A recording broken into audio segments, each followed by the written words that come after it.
अब देखते हैं शीर्ष लंब को, है ना। शीर्ष लंब को अंग्रेजी में कहते हैं एल्टीट्यूड।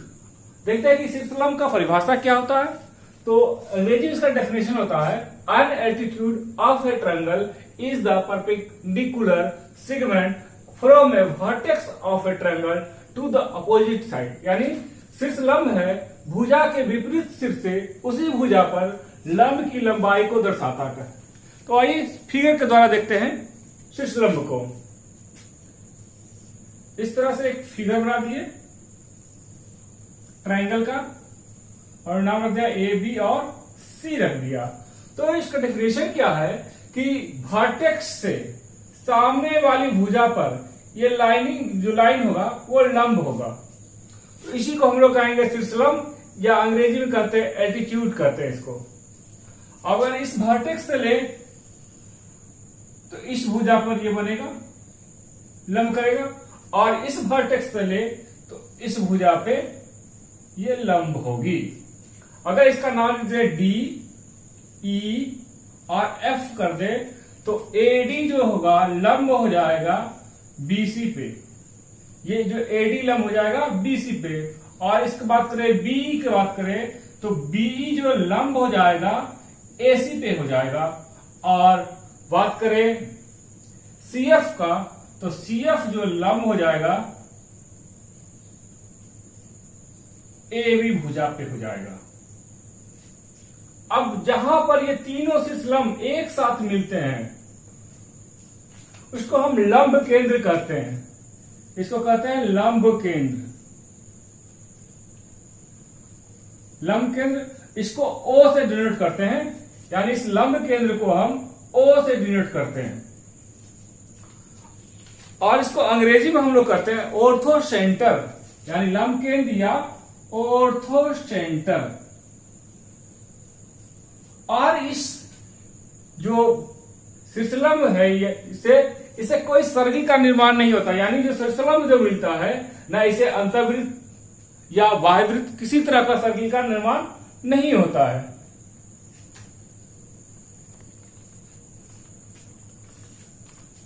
अब बात करते हैं लंब केंद्र की। तो यानी जहां पर तीनों अविलंब एक साथ मिलते हैं बाइसेक्ट करते हैं उस बिंदु को हम लंब केंद्र कहते हैं और लंब केंद्र को हम ओ से डिनोट करते हैं यानी ऑर्थो सेंटर। अब देखिए ऑर्थो सेंटर का परिभाषा क्या होता है। The common intersection of three height या एल्टीट्यूड ऑफ ए ट्रायंगल। यानी लंब केंद्र उसको कहते हैं वह बिंदु जहां पर त्रिभुज के तीनों अविलंब मिलते हैं लंब केंद्र कहलाते हैं ना। ये अविलंब एडी हुआ, इसको एल्टीट्यूड या हाइट भी कहते हैं। ये हो गया बी और ये सी एफ। यानी तीनों जिस बिंदु पर मिल रहा है उसको हम लंब केंद्र कहते हैं। और लंब केंद्र में होता क्या कि sum of side always greater than sum of height या एल्टीट्यूड।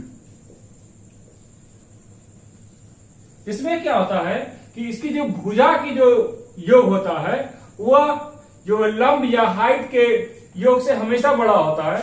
तो a b plus b c plus c a always greater होगा a d plus b e plus c f. ये हमेशा परीक्षा में पूछता है।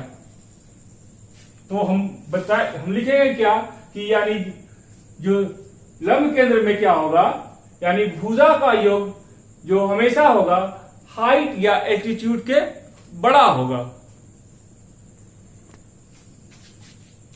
यहां पर हमने तीन त्रिभुज लिया है। पहला त्रिभुज लिया निम्न कोण त्रिभुज यानी एक्यूट एंगल ट्रायंगल। दूसरा त्रिभुज लिया जो समकोण त्रिभुज राइट एंगल ट्रायंगल। और तीसरा त्रिभुज लिए अधिक कोण त्रिभुज यानी ऑब्ट्यूज एंगल ट्रायंगल दिए। अब देखना कि जो लंब केंद्र बनेगा इस त्रिभुज के तीनों त्रिभुज है अलग अलग त्रिभुज जो दिया हुआ उसके अंदर बनेगा या बाहर बनेगा। तो सबसे पहले हम देखते हैं न्यून कोण त्रिभुज में इस तरह से लंब केंद्र जो होता है वर्टेक्स से सामने वाली भुजा पर लंब होता है। ये वर्टेक्स से सामने वाली भुजा पर लंब होगी और इस वर्टेक्स से सामने वाली भुजा पर लंब होगी। तो ये जो बन रहा है लंब केंद्र यानी ओ जो बन रहा है ऑर्थो सेंटर ये नॉन त्रिभुज में क्या बनता है त्रिभुज के अंदर बनता है। अब देखते हैं समकोण त्रिभुज में, यहां से लंब लिए तो ये लंब बना, और इस वर्टेक्स से लिए लंब तो ये बनेगा, और इस वर्टेक्स से जब लंब लेंगे तो ये लंब बनेगा। यानी जब समकोण त्रिभुज में देखते हैं तो समकोण त्रिभुज में जो लंब केंद्र बनता है वह समकोण जो होता है उसके वर्टेक्स पे बनता है, वर्टेक्स पे। क्योंकि इस तरह के जो प्रश्न है प्राय एग्जाम में पूछे जाते हैं कि लंब केंद्र जो है नियुक्त कोण त्रिभुज में कहां बनेगा, तो बोलेंगे त्रिभुज के अंदर, और बोल दिया समकोण त्रिभुज में कहां बनेगा, तो बोलेंगे कि जो समकोण जहां बनता है उसके वर्टेक्स पे बनता है। अब देखते हैं अधिक कोण में कि अधिक कोण में जो लंब केंद्र कहां बनेगा। अगर यहां से ले लंब तो ऐसे लेंगे, और इस भुजा से लंब ले तो यहां से लेंगे, और इसका जो वर्टेक्स बनेगा ऐसे बनेगा। इसको आगे बढ़ा देते हैं। यानी अधिक कोण में जो बनेगा, ऑब्ट्यूज एंगल में जो बनेगा लंब केंद्र बनेगा, वो बनेगा त्रिभुज के बाहर बनेगा, त्रिभुज के बाहर बनेगा। और बात करें न्यून कोण में, इसमें बनेगा त्रिभुज के अंदर, और समकोण त्रिभुज में जो बनेगा वो बनेगा 90 डिग्री जो कोण होता है उसके वर्टेक्स पे बनेगा, यानी शीर्ष पे बनेगा।